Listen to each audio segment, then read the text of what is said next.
শান্তিপুরে অধিপতি অজয় সিংহকে এখনো পরাস্ত করা হয়নি মহারাজ। অজয় সিংহ, অজয় সিংহ, অজয় সিংহ, অজয় লঙ্কা। এই নর্তকীগণ তোমরা ঢুকেছ, এই নর্তকীগণ হবে তো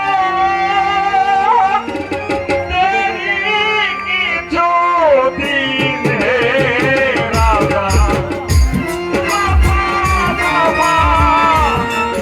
আর হবে তো দেরি কিছুদিন হে রাজা।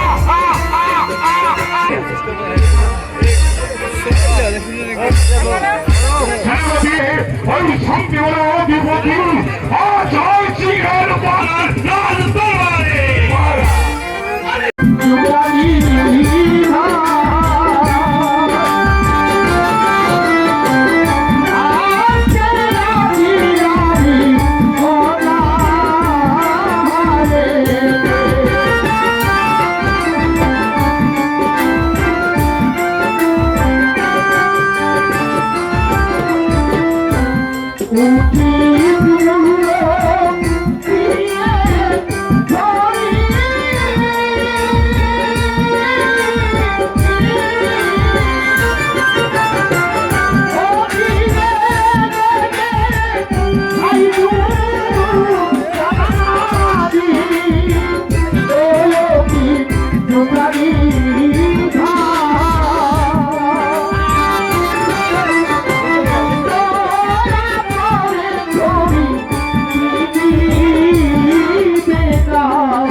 আগে সত্যবানের করি বুঝাতার নামা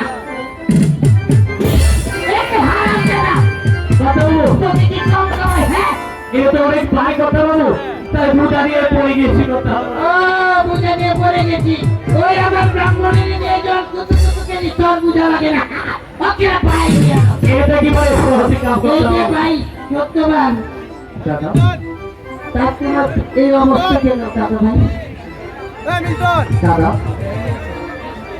ভগবান মানুষকে কষ্ট দিয়ে দুঃখ দিয়ে মানুষকে পরীক্ষা করে থাকে। রাজাকে বানায় ফকির আর ফকিরকে বানায় রাজা। তাই তো ভাবছি নির্মম পরিহাস, আজ 3 দিন ধরে আমি না খেয়ে আছি। দয়া করে ঘড়িগুলো রেখে আমাকে কিছু চাল রাখতে দাদা। কি শুনে ভাই দিবে আমাকে হ্যাঁ? আমি থাকতে তুমি এত কষ্ট করবে কেন ওরে বেটা বাসিনা ওইদিকে আয় ওইদিকে আয় এই যে শোন আমার ভাই সত্যবান আজ কদিন ধরে উপোস করে আছে পুত্রী ওই যে দোকানের চাল ডাল তরি তরকারি যা কিছু আছে সব কিছু ওই সত্যবানকে দিয়ে দাও বাবাই তোমার কাম তাই তো ঠিক কথা বলো। তাকে হচ্ছে এদিকে এসে ভাই, তুমি এমনি ভাবে রোজ রোজ আমাদেরকে লাঠি দিবে আর আমরা দিব তোমাকে বেগুন, আলু, টমেটো, মুড়ি সব দিয়ে দিব ভাই, খাই দেয়। এই যে ভাই সত্যবান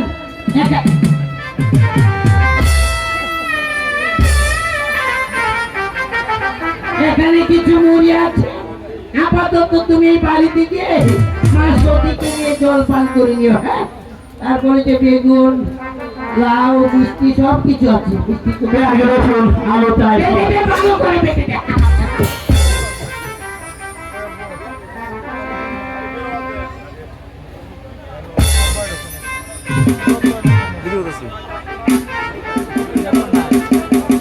শোনো ভাই সত্যবান তুমি এইভাবে উপোস করে না থেকে তুমি রোজ রোজ আমার কাছে চলে আসবে আমি আমার সাধ্য মতো চাল ডাল দই তরকারি যা পারি তোমাকে দিয়ে দেবো বুঝতে পারবা আপনি দিবেন আলু, তাই হবে না।